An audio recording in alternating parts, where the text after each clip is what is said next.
Queridos amigos, caras amigas, que o Senhor seja conosco, que nos envolva nas suas bênçãos, na sua paz, na sua proteção. Cumprimento também os amigos que nos acompanham de maneira remota pelos raios invisíveis da comunicação virtual. Para mim é uma grande honra e uma grata satisfação estar de retorno nessa casa e que, se fosse pela minha vontade, já teria retornado tempos atrás. Mas a Cobem sempre teve paciência comigo no sentido de a gente conseguir ajustar a agenda na pessoa dos trabalhadores que representam a casa, por meio de quem eles são os porta-vozes e que formulam os convites das doutrinárias. Para mim é sempre uma honra e merecida, porque sinto-me, ao mergulhar na atmosfera dessa casa essa que eu peregrinei, inclusive pela adolescência, na condição de público ouvinte, inclusive acompanhando alguns trabalhadores conhecidos do movimento espírita. Sinto-me, portanto, muito mais beneficiado do que benfeitor ou colaborador de qualquer natureza.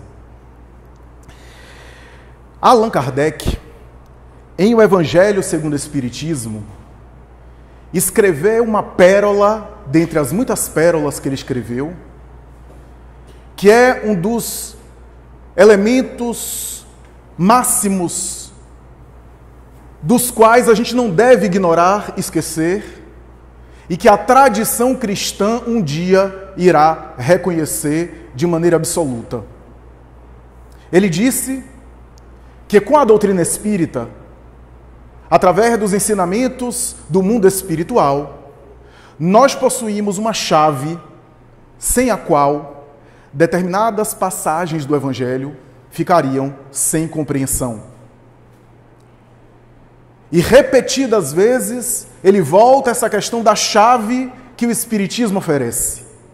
Sem nenhum demérito para outras tradições, Allan Kardec, com essa afirmativa, estava querendo dizer que o Espiritismo, com o seu cabedal de informações que partem do mundo espiritual para o mundo material, traz uma visão de lá para cá. E essa visão é essencial para compreender determinadas passagens, determinados momentos do Evangelho. Porque se olharmos apenas com os olhos materiais, com os olhos da carne, se olharmos apenas aquelas movimentações do Evangelho, sobretudo da vida e dos passos do Cristo, algumas passagens ficariam sem compreensão. Porque em muitas ocasiões, Jesus ensinava não para corpos que iriam morrer. Muitas vezes ele falava não para aquelas personalidades transitórias, mas ele falava para espíritos que iriam viver. E se a gente olha alguns ensinamentos apenas do ponto de vista humano, material, ficariam sem compreensão.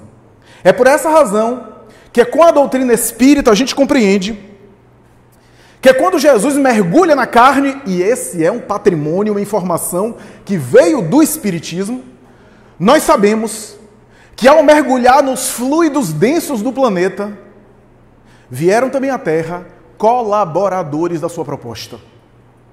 Discípulos, trabalhadores, espíritos ligados a ele, que ao se materializarem no mundo físico, se apresentaram como homens rudes, mas não eram espíritos rudes. Eram homens na figura de trabalhadores braçais, em sua maioria analfabetos, ou pouco escolarizado, pouco familiarizado com a cultura erudita e escrita da época, pescadores, trabalhadores do campo.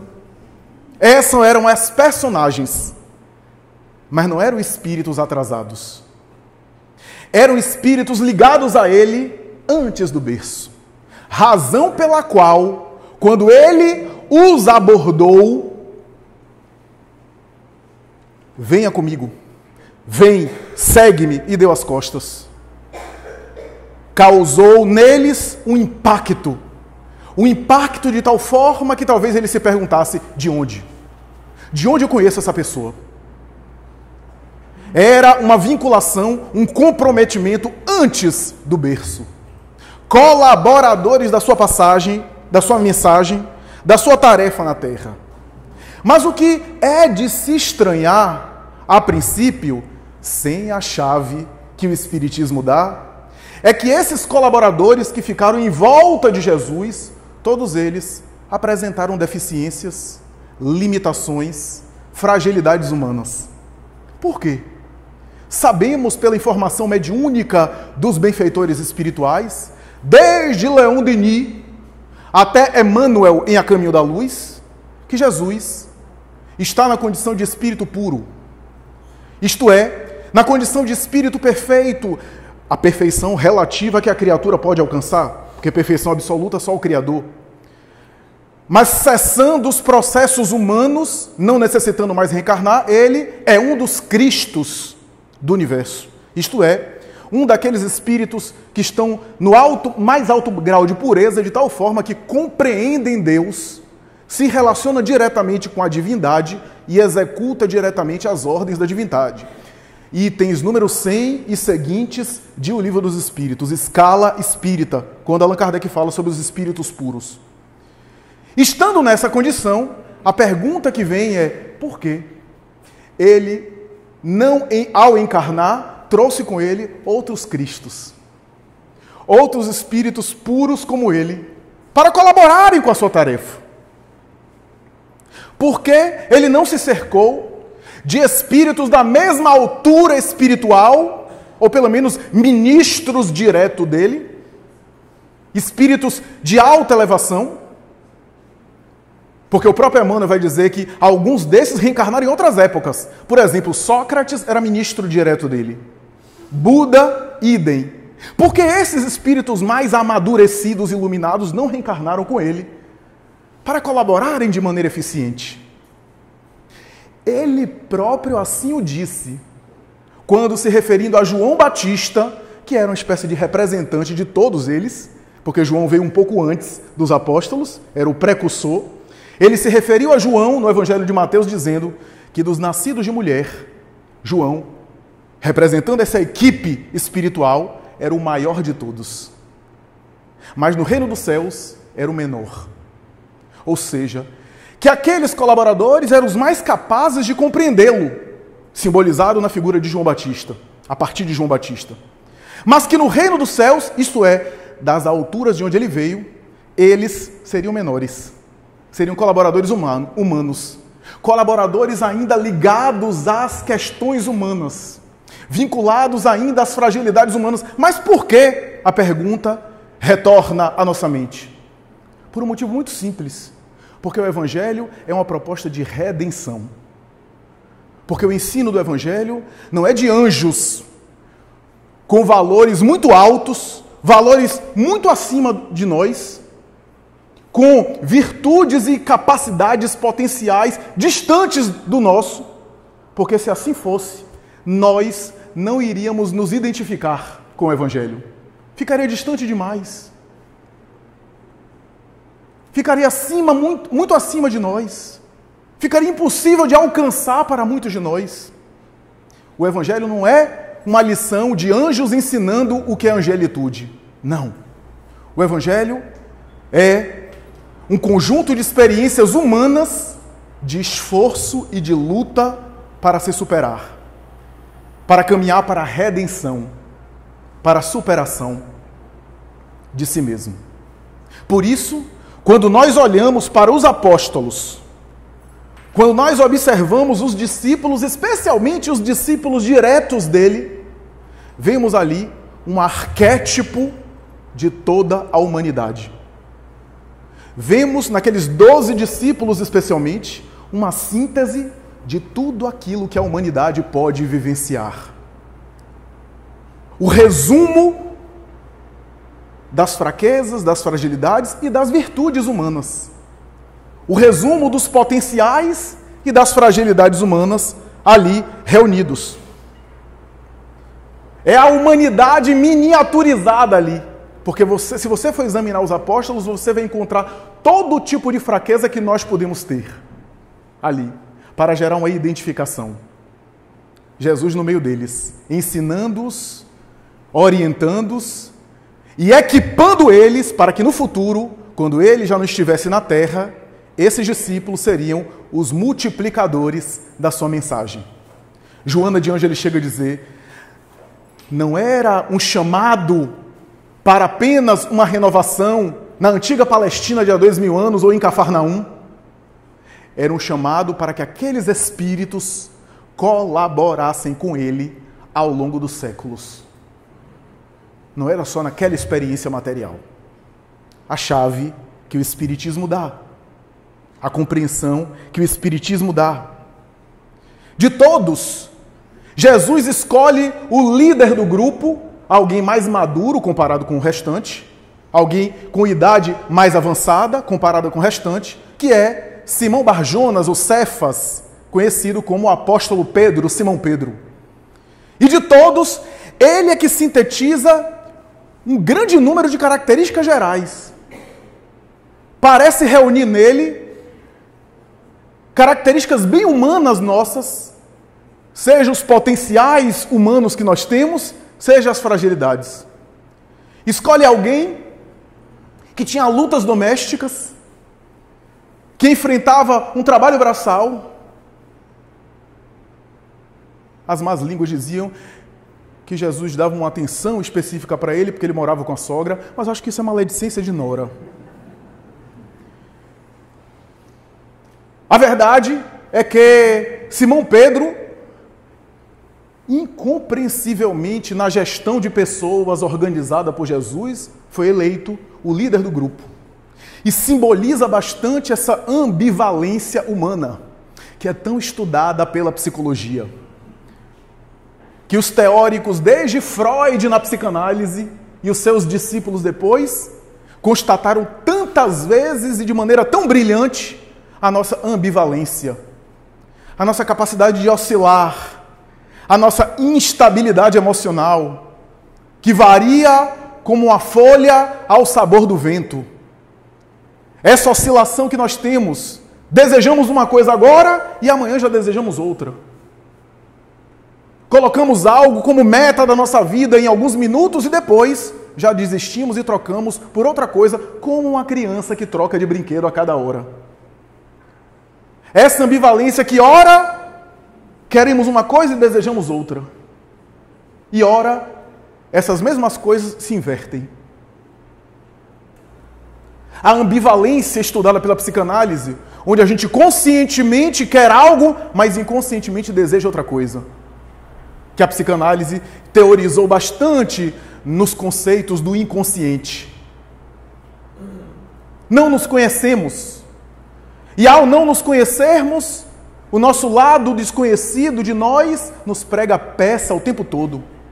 Quantas vezes eu ouvi pessoas dizendo, olha, se eu passasse por tal situação, se eu fosse assaltado, eu reagiria dessa forma. E quando foi, reagiu totalmente diferente.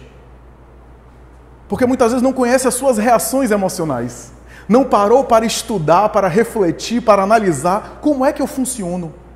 E como é diante de um imprevisto, como é que eu reajo automaticamente. Para saber, inclusive, transformar. Essa autoanálise, essa avaliação que carece de vida interior. Vida interior que nós estamos deixando ao longo dos tempos. Queremos ter vida exterior, queremos sempre estar postando, sempre estar sendo curtido, sempre tendo visibilidade. Hoje com a vida virtual, com a vida digital. E não reservamos tempo para a vida interior. Para amadurecer psiquicamente. E diante de uma prova, diante de uma situação inesperada, nós não reagimos bem. Essa ambivalência está presente na vida de Simão Pedro, pescador de Cafarnaum, que tinha como colaboradores outros pescadores, como o próprio André, seu irmão. E o Cristo, em alguns momentos, lhe dá lições e lhe dá orientações que são orientações para todos nós. Quem não se recorda o tratamento inóspito que Jesus recebeu dos samaritanos quando visitou a Samaria, tratamento agressivo para o protocolo e o código de ética do Oriente Médio, que dava abrigo para os estrangeiros, porque eles poderiam morrer no deserto peregrinando, pelo menos oferecendo água. E Simão Pedro, depois daquele tratamento, disse: Senhor, pede ao Pai que desça um fogo celestial e acabe com essa raça. Esse era Simão Pedro. Com ímpetos de explosões, com ímpetos de exaltações, mas ao mesmo tempo com ímpetos de emoção superior, que dizem os homens que é o Filho do Homem. O que dizem sobre mim? E depois que cada um disse o que falavam sobre ele, ele volta-se para Simão e diz: E tu, que dizes quem eu sou, que pensais? E Simão teve um lampejo de intuição e disse: Tu és o Cristo, Filho de Deus, aquele que nós esperávamos. Bem-aventurado és, Simão, filho de Jonas, porque não foi nem o sangue, nem a carne que te revelaram isso, mas o meu Pai que está nos céus. Não foi o raciocínio cerebral, não foi um sangue, não foi a carne. Pedro era médium. E naquele momento foi uma inspiração mediúnica. Da mesma forma que momentos depois, quando ele está na última ceia, e ele fala do martírio que vai viver, Pedro se volta e diz: Não, mestre, nós, eu acho o diálogo interessante, no plural, nós não deixaremos. E Jesus diz: Afasta-te de mim, Satanás, e não tentes ao teu Senhor. Naquele momento de oscilação, Pedro sintonizou com faixas perturbadoras, e Jesus estava não repreendendo ele, mas o espírito perturbador que se vinculou ali. Pedro era assim. Tinha momentos de explosão, momentos de emoção.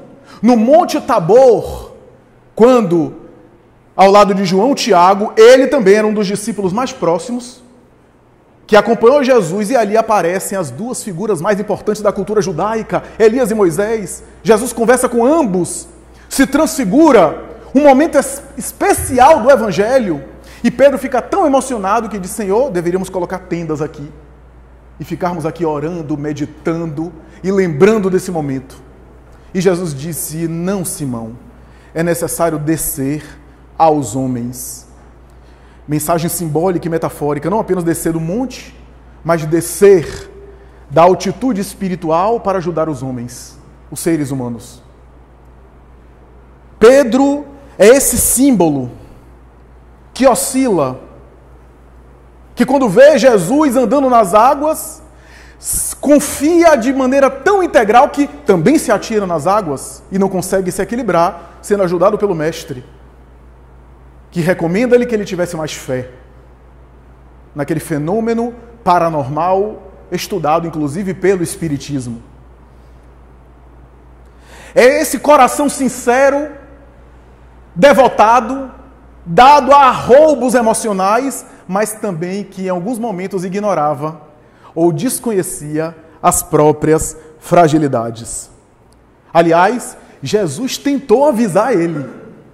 No famoso ritual do lava-pés, onde o Cristo amarra o traje físico na cintura, deixando o dorso nu, que era o ritual que os escravos faziam. Até porque o ritual de lavar os pés era uma tarefa de escravos. Simão sabia, conhecia. E Jesus começa a lavar os pés de cada um. Ele se revolta. Reage intempestivamente e disse: Não, se você quer lavar os pés dos outros, ok, mas a mim, tu não me lavarás os pés. Isso é um absurdo. E Jesus então responde de maneira enigmática: Se eu não te lavar os pés, tu não terás parte comigo. Simão se surpreende, se choca com a resposta e diz: Senhor, então me lava todo.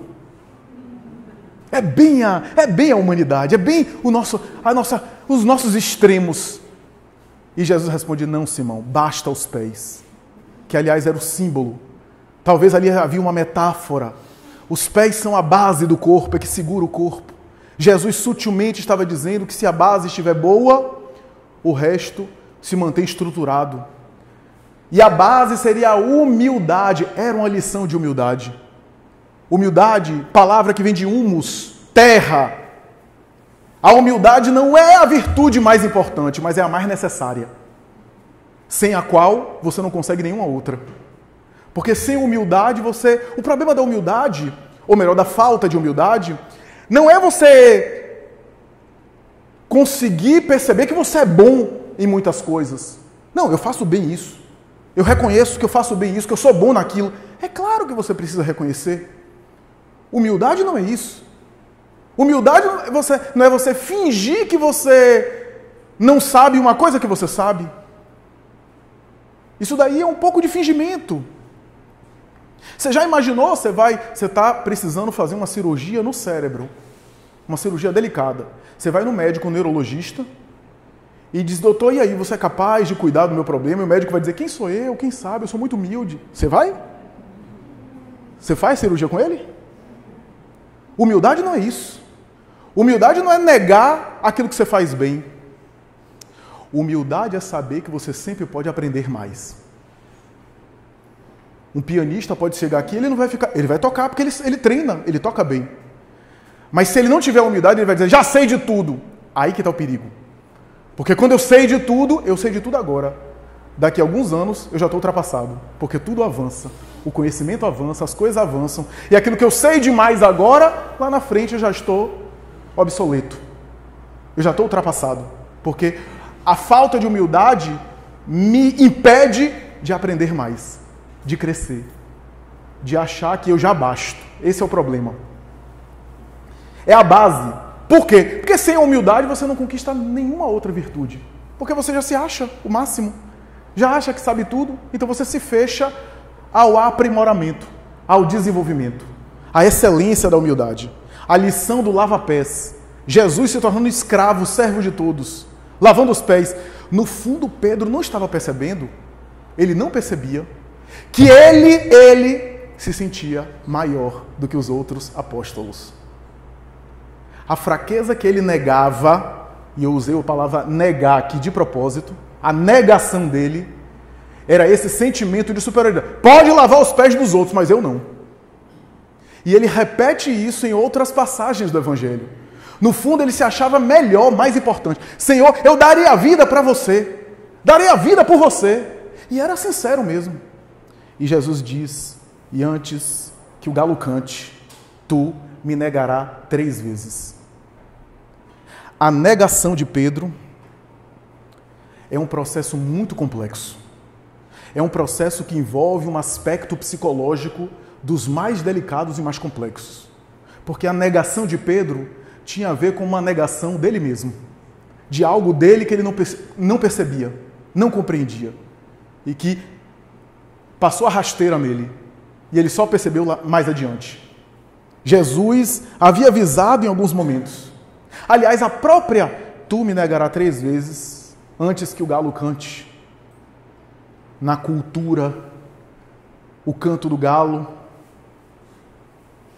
final de tarde, no final do entardecer. O que é que Jesus queria dizer? Uma interpretação possível dessa mensagem é que talvez, para além do ensinamento textual ao pé da letra, havia uma parábola aí.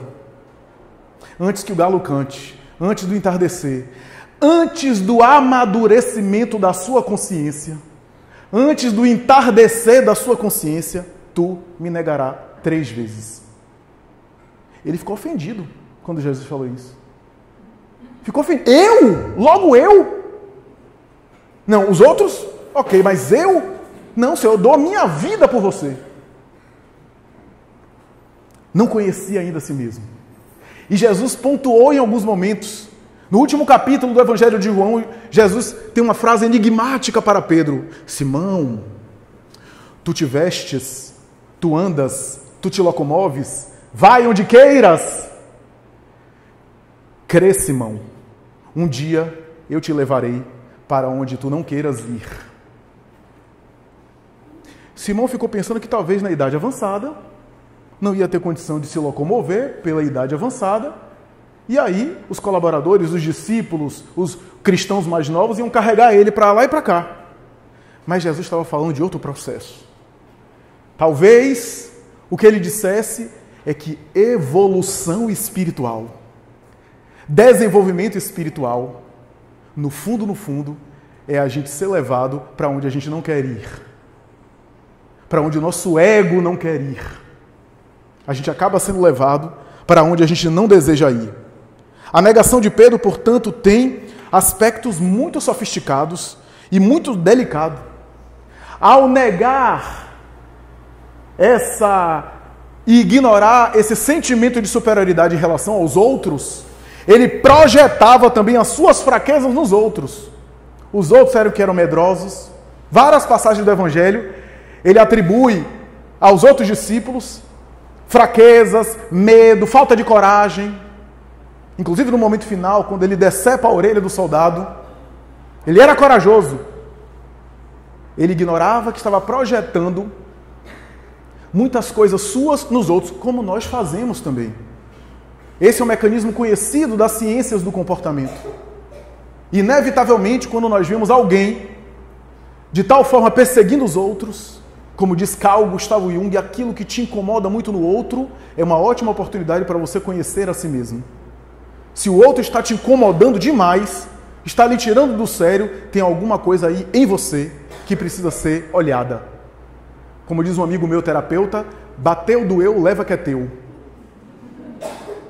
É mais ou menos isso. Não estou dizendo que a pessoa... Às vezes a pessoa é agressiva, mas por que a gente reagiu tão mal? Por que aquilo sensibilizou a gente tanto? Tem algo de nós que foi tocado nisso. Tem algo que foi sensibilizado. Do contrário, não valorizaríamos. Pedro muitas vezes assumiu um papel de censurar os outros apóstolos. Inúmeras vezes, Jesus disse: Simão, se tu me amas, cuida das minhas ovelhas. Aliás, tem um momento onde ele já está na igreja do caminho, Jesus já tinha desencarnado, ele está na igreja do caminho, e um monte de gente chegou, ele estava irritado, eram filas quilométricas, ele atendendo as pessoas, a primeira igreja cristã da humanidade, que foi ele que fundou, na estrada de Jope.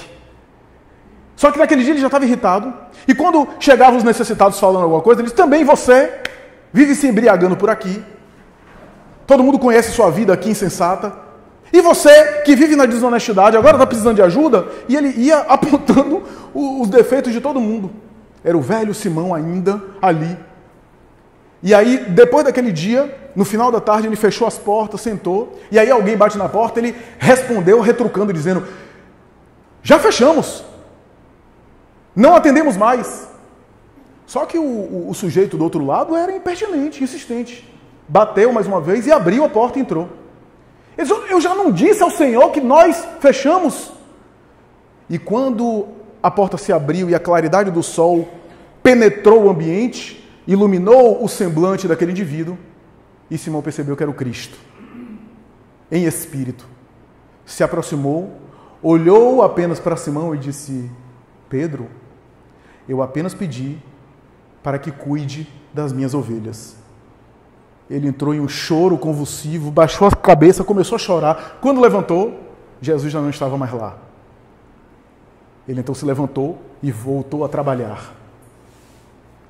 Então, muitas vezes, ele assumia essa postura de censurar os outros, de criticar os outros. Emmanuel, em Pensamento e Vida, esse espírito nobre, através do médium Chico Xavier, escreveu: toda vez que você se debruça demais em escarafunchar, em penetrar, em sondar os defeitos alheios, você sintoniza na faixa e assimila de alguma forma as vibrações e a identificação psicológica com os defeitos alheios.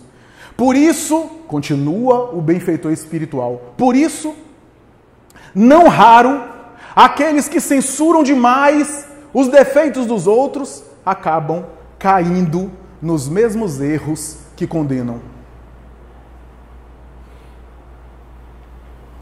Veja que o não julgueis do Evangelho é também de proteção. Pedro só foi compreender isso a muito custo ao longo dos anos, especialmente no remorso, quando ele negou Jesus. Foi aí que ele foi compreendendo que nós não somos responsáveis pela transformação dos outros. Nós não temos esse poder. Nós podemos até colaborar, Nós podemos até ajudar, especialmente se o outro se dispõe a ser ajudado. Mas nós não temos a responsabilidade do melhoramento, da transformação, do despertar dos outros. Quem cuida do despertar dos outros é Deus. É Deus quem cuida do desenvolvimento, do amadurecimento, do despertar de cada um. Nós podemos até colaborar, ajudando e passando, ajudando e passando. Pedro foi percebendo isso. Que ele não poderia ficar como fiscal da vida alheia, censor da vida alheia, porque foi essa a queda de Pedro. Foi essa a causa, a base lava-pés da negação de Pedro. Foi isso que ocorreu com ele. No livro Boa Nova, do espírito Humberto de Campos, pela psicografia de Chico Xavier, em um capítulo que narra a passagem da negação de Pedro, antes da negação, no diálogo que teve, Humberto de Campos traz um detalhe que não está nos evangelhos. Humberto de Campos traz uma fala de Jesus, que Jesus teve com Pedro pessoalmente, quando Pedro se horrorizou, disse: mas Senhor, quer dizer que você acha que eu vou negá-lo? Tanta gente aí que não lhe compreende. Aí começou a falar mal dos outros discípulos. Jesus olha para ele de maneira penetrante, e ele não iria entender naquele momento, e diz: Pedro, um dia você irá compreender que o homem do mundo é mais fraco do que perverso. Passou os anos, passou o tempo, quando houve o martírio de Jesus, e pessoas ali, do dia a dia, naquela confusão, porque ele foi tomado pela psicologia. Quando a gente não se conhece, quando a gente está projetando as nossas fraquezas no outro, quando a gente vive só uma vida para fora, censurando as pessoas, a vida alheia, vivendo a vida alheia, quando a gente se acha, porque ao se achar censor do outro é porque a gente tem um sentimento de superioridade. Quando a gente vive esse tipo de vida, esse estilo de vida, geralmente a gente não se dá conta da queda psicológica que sucedeu a Pedro, antes que o galo cante. Simão, tu perceberás, um dia irá compreender que o homem do mundo é mais frágil do que perverso. É mais frágil do que perverso. Ele, com o tempo, iria compreender isso. Ele, com o passar dos anos, iria perceber isso. Quando ele percebeu, por exemplo, que ele estava ali aderindo à psicologia de massa. Porque é isso. Quando a gente vive esse estilo de vida, a gente acaba sendo absorvido pela psicologia de massa, que é uma das coisas que nos nivela por baixo. Estudado também pelas psicologias. Já notaram como a gente acaba se tornando, apresentando o nosso lado pior na psicologia de massa? Porque na psicologia de massa existe uma sensação, uma percepção de diminuição da responsabilidade individual. Então é a torcida de futebol que agride o outro, que chuta a cabeça de um outro torcedor. Possivelmente um menino daquele não faria isso sozinho, mas nas massas ele se sente encorajado. É o grupo de adolescentes que toca fogo em um mendigo que está dormindo num ponto de ônibus, por exemplo, como aconteceu há alguns anos. São os linchamentos públicos. No grupo, a gente tem uma sensação de que é o grupo que é responsável, a gente está fazendo parte de um grupo. Pedro aderiu a essa psicologia de massa quando viu aquelas pessoas passando e algumas começaram a apontar para ele. Só que não eram pessoas importantes, não eram autoridades, não eram pessoas que tinham poder político para levá-lo à prisão. O Evangelho fala que, inclusive, eram mulheres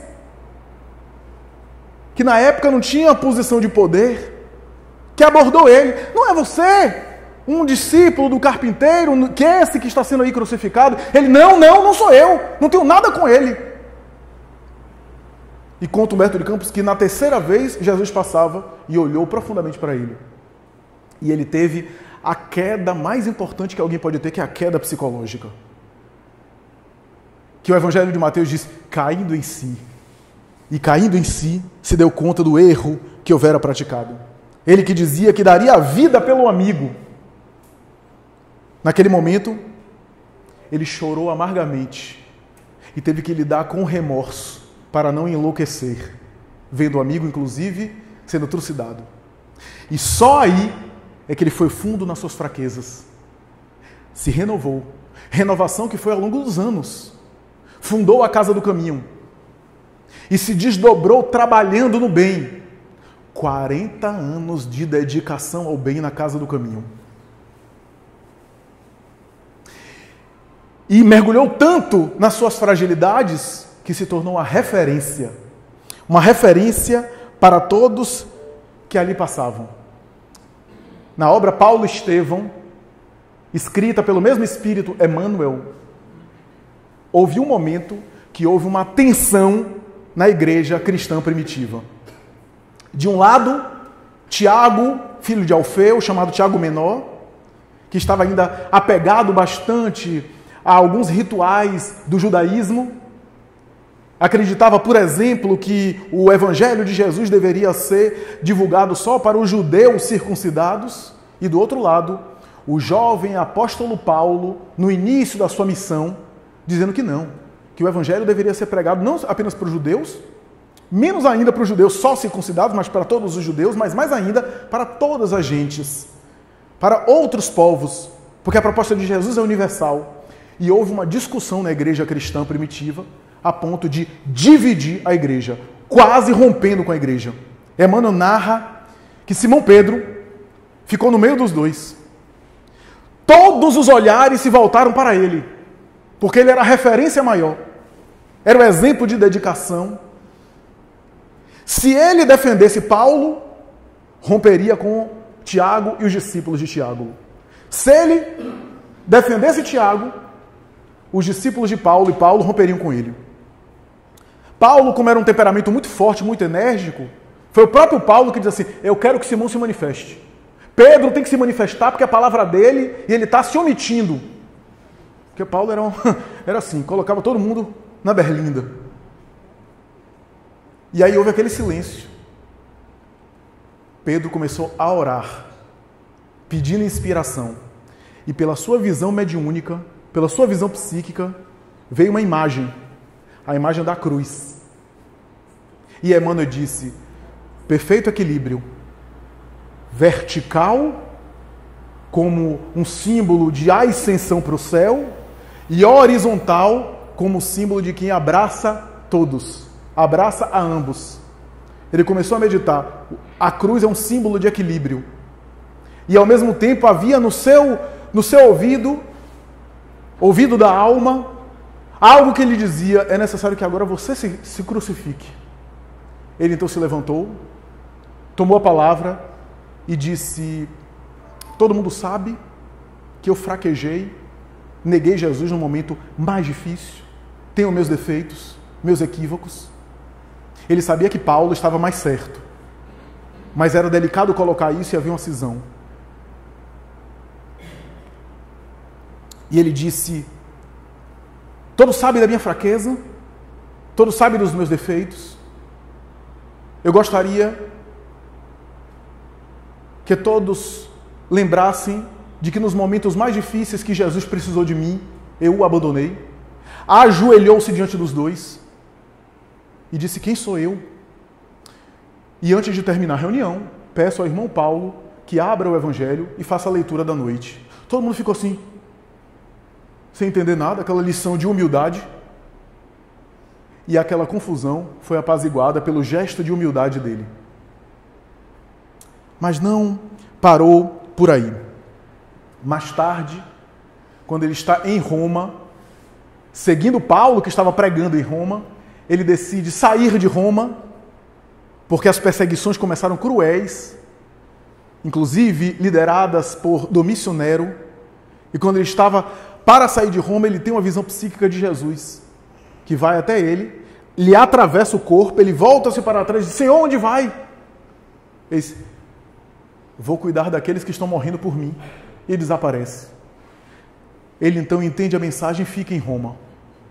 Até que em uma reunião, ele também é preso. É reconhecido como Simão Pedro. E para ridicularizar, dizer, o soldado romano dizia, eu vou crucificá-lo como o mestre dele foi crucificado. E para não banalizar o exemplo da cruz, e para que a crucificação não ficasse banalizada, ele pediu que não. E colocaram ele de cabeça para baixo. Crucificaram-no de cabeça para baixo. Só que a hemorragia devagar não fazia com que ele morresse. Narra o espírito Humberto de Campos, pelas mãos de Chico Xavier, que o tempo passa, os minutos avançam, a tarde vai vencendo, vai sendo vencida, e parece que o apóstolo não morria ali. Havia um soldado romano que o ridicularizava gratuitamente. E sob um ímpeto de raiva, porque o antigo pescador não morria, pegou uma pedra, um pedaço de pedra grande, e atirou na cabeça do apóstolo, estraçalhando-lhe os restos materiais e, portanto, produzindo a desencarnação dele. O torpor da pancada, e Pedro ficou anestesiado, e daqui a alguns minutos, ou talvez algumas horas, ele desperta numa região sublime da espiritualidade. Mais de 40 anos depois da negação, ele deu a sua vida à causa do Evangelho. Se dedicou, ajudou, salvou vidas, fez todo o bem que podia ao longo dos anos e foi superando-se. Já não era mais aquele mesmo homem do passado, intempestivo, impetuoso. Era um homem sereno agora, tranquilo, mas ao mesmo tempo não perdia algumas características humanas. Ao despertar em um local bonito da espiritualidade maior, na cabeceira da sua cama, ele, ao abrir os olhos, enxerga Jesus sentado, esperando que ele o acordasse. E quando ele desperta, o Senhor diz: Simão, descansa quanto tu quiseres, desfruta e repousa o quanto tu quiseres aqui. Mas eu não posso repousar ainda, porque há cristãos que estão sendo mortos em Roma e eu preciso ajudá-los. Eu ainda não posso repousar diante dos gemidos que eu escuto e das preces que eu recebo em meu nome. Simão, o mesmo temperamento, levanta e diz: então eu também não vou descansar, eu vou com o Senhor. Ambos, diz Humberto de Campos Espírito na obra Antologia Mediúnica do Natal, ambos descem à arena do Circo Máximo de Roma para consolar, apaziguar, para dar energias magnéticas àqueles cristãos primitivos que estavam sendo martirizados. Algumas mulheres, crianças, idosos, e eles aí lhe sustentando. Simão perambulou por algumas regiões de Roma, pela Via Ápia, até que pediu a Jesus para ir até o seu túmulo, a sua sepultura. Foi até onde estão os restos mortais dele, e ao chegar ali, ele tem um impacto. Jesus já sabia. Sorri e olha para Pedro, porque diante da sua sepultura, do seu túmulo, ajoelhado chorando, está Aniceto, o homem que havia arrumado a pedra e desencadeado a desencarnação dele, com o filhinho convulsionando de febre nos seus braços,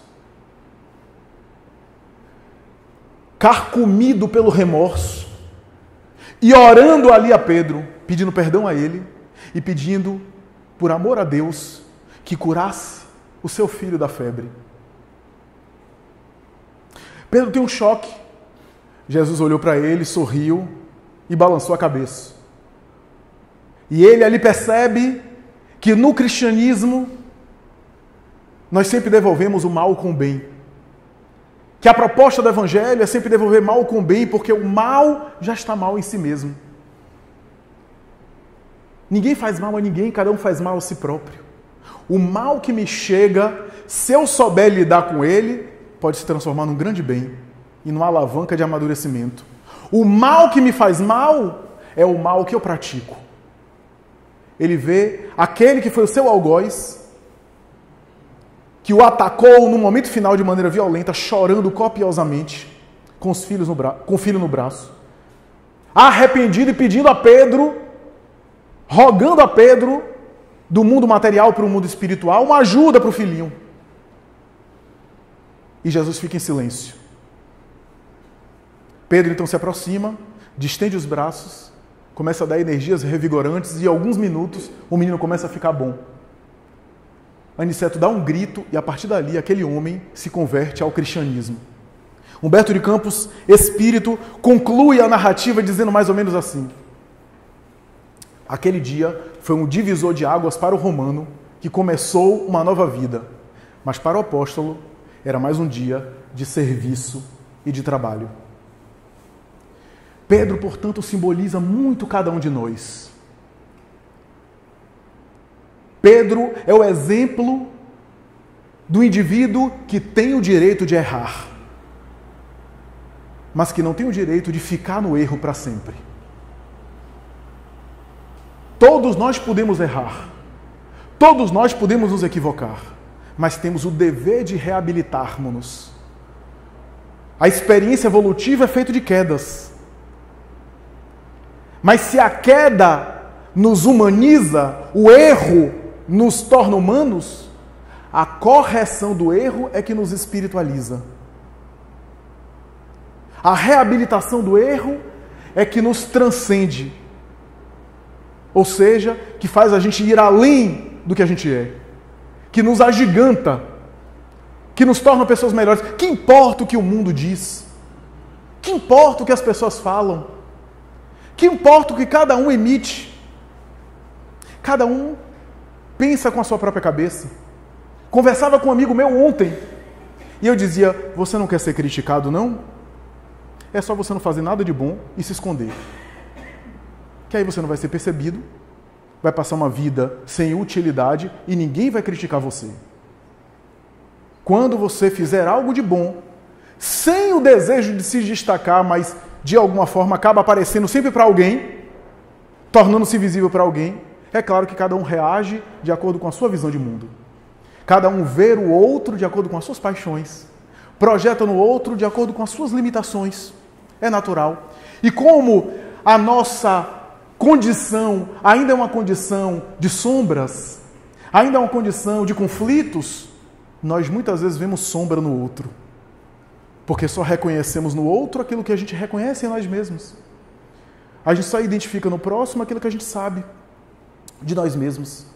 Falava ontem numa casa irmã, a Casa do Caminho, e comentava com alguns trabalhadores que na última vez que estivemos nesta casa, nos pediram para falar sobre o aborto, a visão espírita do aborto. A palestra está gravada, para não dizer que eu não estou incrementando, quem quiser pode acessar, consultar, está lá.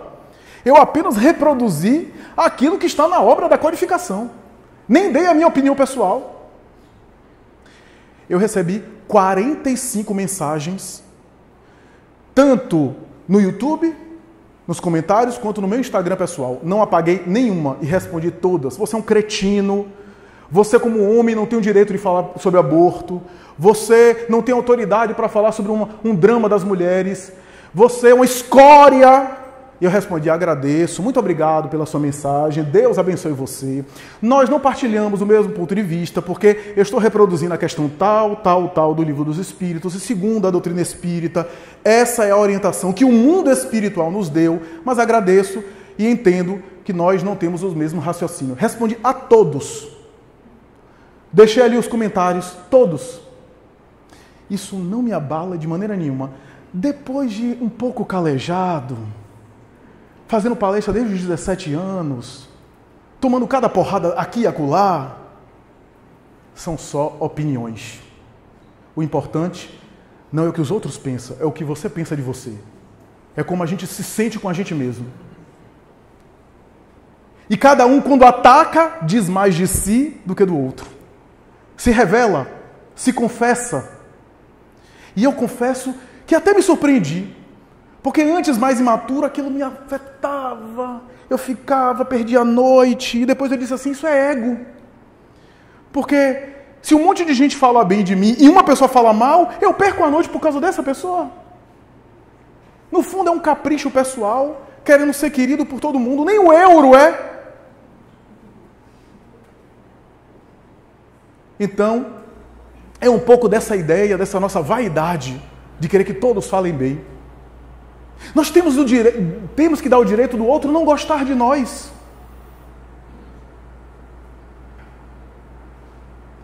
Então, a luta de Pedro era um pouco essa.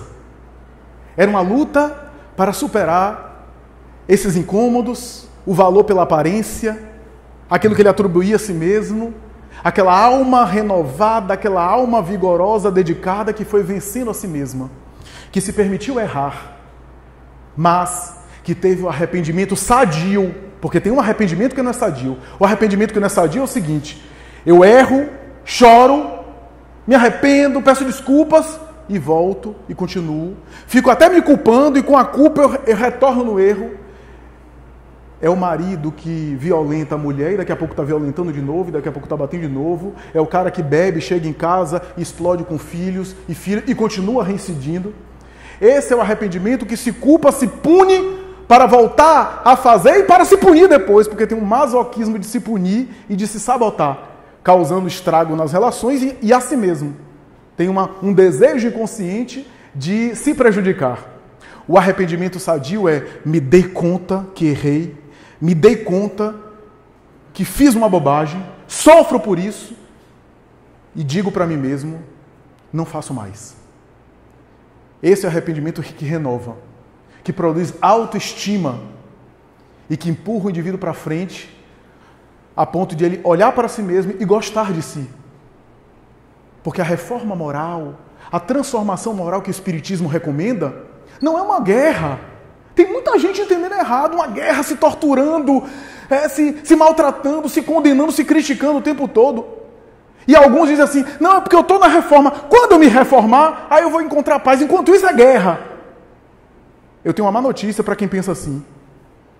Você sempre vai estar melhorando. Essa reforma não acaba nunca. Sabe quem está fora disso? Só Deus. Porque Deus é o único que nunca se melhora. O resto está sempre melhorando. Se você estabelece o melhoramento como uma batalha com você mesmo, você vai ficar sempre se torturando, atormentado e infeliz. O melhoramento moral do Espiritismo é você estar sempre melhor consigo mesmo.